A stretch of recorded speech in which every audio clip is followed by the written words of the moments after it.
Welcome.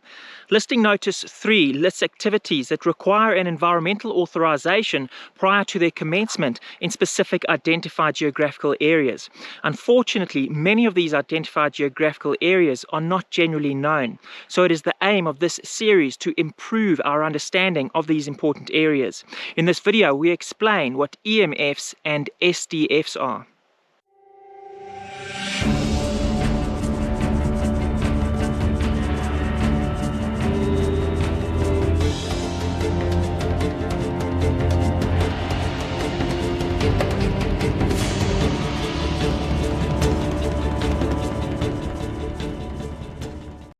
Welcome. My name is Sean McGregor of ecoleges Environmental Consultants based in Mpumalanga, South Africa, and we're on a mission to empower all South Africans to protect their environment through the correct interpretation and application of our environmental legislation. So if you want to learn how our environmental law applies to you and avoid unnecessary and costly mistakes, if you want to increase your knowledge and skills to reduce your reliance on external consultants, if you are in need of mentorship, or you want to earn CPD points for a professional registration, then subscribe to this channel. You can do that by clicking on the icon to the bottom right hand side of your screen. Don't forget to click on the bell notification icon so that you can be notified the moment we upload a new video. And please, if you know of anyone else who can benefit from these videos, we would appreciate your support in helping to spread the message by liking them. Thank you. Right, so we continue with the same series, Identified Geographical Areas, and the title of this video is EMFs and SDFs. Let's start with EMFs, or Environmental Management Frameworks, and we'll use the same example we did in our last video. That was listed activity 6 of listing notice 3. It reads, the development of resorts, lodges, hotels, tourism or hospitality facilities that sleep 15 people or more. Now if you are in Mpumalanga, for example, then you can trigger this activity if you are in, among other areas, sensitive areas as identified in an environmental management framework as contemplated in Chapter 5 of the Act and as adopted by the competent authority. Now it's difficult to find a provision in Chapter 5 of the Act that contemplates the environmental management framework. Nonetheless, it is generally accepted that Section 24(3) of the amended Act does refer to an EMF. It reads, the Minister or MEC may compile information and maps specifying the attributes of the environment in particular geographical areas, including the sensitivity, extent, interrelationship, and significance of such attributes, which must be taken into account by the competent authority.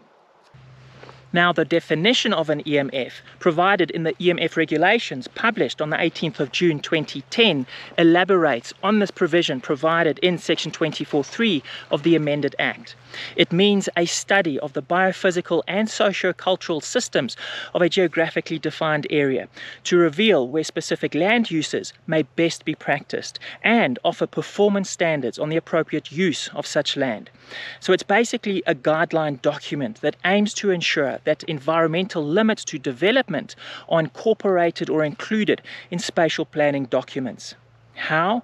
By identifying development opportunities and constraints in zones of varying environmental sensitivity. For example, by restricting development in zones of greater environmental sensitivity and allowing development in zones of lower environmental sensitivity.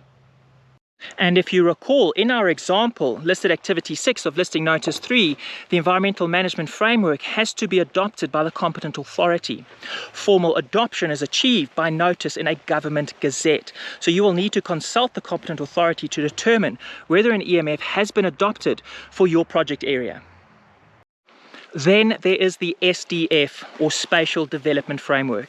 The SDF is also a guideline document that seeks to provide direction for the future growth of a municipality, particularly with respect to land use management and spatial planning.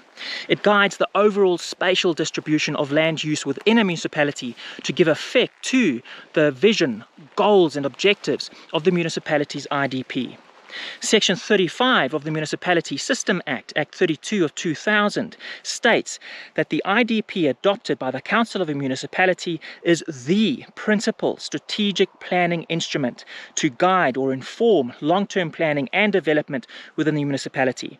And in terms of Section 26, the SDF, the Spatial Development Framework, is one of the core components of the IDP. Now, the role of these SDFs in land development decision-making is further strengthened by the regulatory framework created by the Spatial Planning and Land Use Management Act, or SPLUMA, Act number 16 of 2013. Chapter 14 specifies that these SDFs are not only required by each municipality, but also by national and provincial spheres of government. It goes on to outline the preparation and content of these SDFs. Now, it's interesting, Section 12(1)(m) states that these SDFs must take cognizance of any environmental management instrument adopted by the relevant environmental management authority. And in terms of Section 24(5)(ba) of NEMA, an EMF, which we've just discovered in the first part of this video, is one example of an EMI, or environmental management instrument. In other words, the EMFs need to be taken cognizance of during the creation of these SDFs. Municipal SDFs are adopted by the Municipal Council by notice in a provincial gazette, whereas the provincial and national SDFs must be published in their respective gazettes. So you'll need to consult each one of these competent authorities if you can't download their SDF from their website. And remember, the municipal SDFs are actually a core component or part of the IDPs. So to reiterate, the EMF must be taken into consideration when creating the SDF, which is one of the core components of the IDP as far as municipalities are concerned.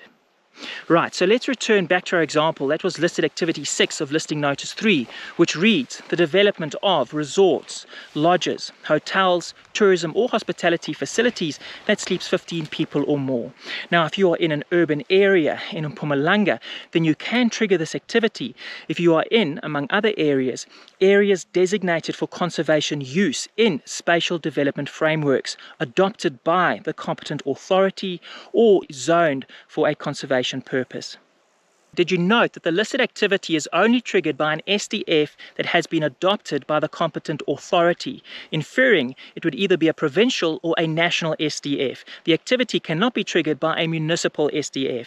Having said that, all these SDFs should be aligned or in agreement anyway. Nonetheless, you have to use either the provincial or national SDF to determine whether the activity is triggered, and you will still or should still use the municipal SDF and IDP during the assessment of impacts. And that's it. We really hope this has been helpful, and thank you so much for taking the time to watch it. If you have joined our membership program, then you'll receive an additional video. We return to the computer to show you exactly where to find these EMFs and SDFs. If you haven't joined our membership program yet, then check it out on Patreon. Otherwise, if you're looking for a consultant to help you with a one-off project, you're welcome to visit our website. I recommend the previous video in the series. We explained CBAs, ESAs and PAs. The next one, we explain watercourses, wetlands, biosphere reserves, international conventions and heritage sites. What are those? We tell you. Guys, subscribe, click on the bell notification icon. If you did like the video, please help spread the message by liking it. We appreciate the support. Thank you, keep strong, and God bless you.